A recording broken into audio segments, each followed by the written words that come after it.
Très souvent, lorsqu'on parle de l'université Omar Bongo, à première vue, c'est l'image des sempiternelles grèves, même si cela n'a plus été le cas depuis quelques années.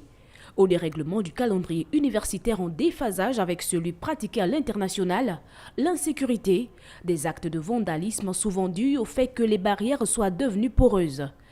Bien plus que les perturbations constatées dans le déroulement des années académiques successives, ces crises ont fini par ruiner la crédibilité de l'UOB.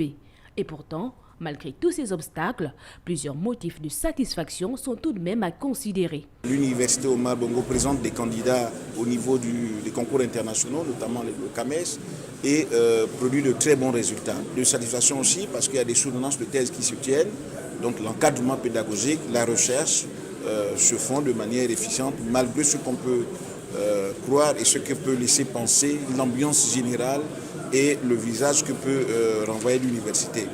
Motif de satisfaction aussi, et enfin, parce que l'université Omar Bongo continue d'attirer beaucoup de partenaires. Il y a des conventions qui sont en voie d'être signées avec l'ICESCO pour l'ouverture de chaires. Il y a des conventions avec la Turquie, il y a des conventions avec l'UNESCO et j'en passe des meilleurs. Donc une attractivité qui est toujours réelle malgré les dysfonctionnements que nous corrigeons progressivement.